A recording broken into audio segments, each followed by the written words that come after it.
யாழ் சிறைச்சாலையில் நிர்மாணிக்கப்பட்ட புதிய சிறைக்கூடம் சட்டம் ஒழுங்கு மற்றும் சிறைச்சாலைகள் மறுசீரமைப்பு அமைச்சர் திலக் மாரப்பன அவர்களால் இன்று திறந்து வைக்கப்பட்டது.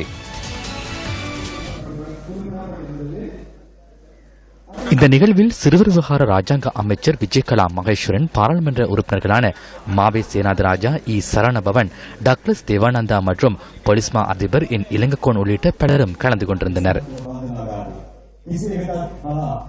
சிறைச்சாலைகளில் பல வருடங்களாக தடுத்து வைக்கப்பட்டுள்ள தமிழ் அரசியல் கைதிகள் உடனடியாக விடுவிக்கப்பட வேண்டும். விடுதலையுமின்றி விசாரணையுமின்றி இவர்கள் இனியும் சிறையில் வாடுவதனை அனுமதிக்க முடியாது.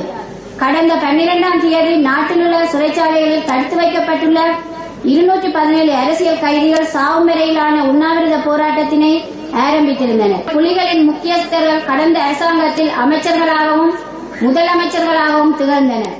இவ்வாறு புலிகளின் முக்கியஸ்தர்கள் அனைவரும் வெளியில் சுதந்திரமாக நடமாடும் நிலையில் அவர்களுக்கு உதவி செய்தார்கள் என்ற குற்றச்சாட்டிலும் சந்தேகத்தின் பேரிலும் கைது செய்யப்பட்டவர்கள் தொடர்ந்தும் சிறைச்சாலைகளில் வாடுவது எந்த வகையிலும் நியாயமானதல்ல.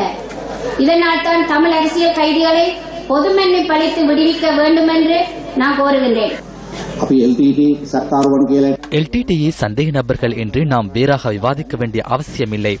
வழக்கு தாக்கல் செய்ய தேவையின்றி எவரையாவது தடுத்து வைத்திருந்தால் கட்டாயமாக அவர்களை விடுதலை செய்ய வேண்டும். தற்போது யுத்தமும் நிறைவடைந்துள்ளது.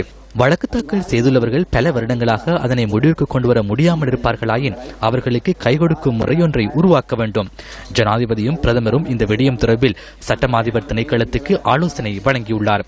இதுவரை வழக்கு தாக்கல் செய்யாமல் உள்ளவர்கள் தொடர்பில் வழக்கு தாக்கல் செய்ய முடியுமாக இருந்தால் வழக்கு தாக்கல் செய்யுமாறும், இல்லாவிடின் அவர்களை விடுதலை செய்யுமாறும் ஆலோசனை வழங்கியுள்ளனர். சந்தேக நபர்களுக்கு பிணை வழங்க முடியுமா என்பது தொடர்பிலும் சட்டமாதிபர் திணைக்களத்துக்கு ஆலோசனை வழங்கப்பட்டுள்ளது. மிக விரைவில் அதனை செய்யவுள்ளோம் என்பதனை கூற விரும்புகின்றேன்.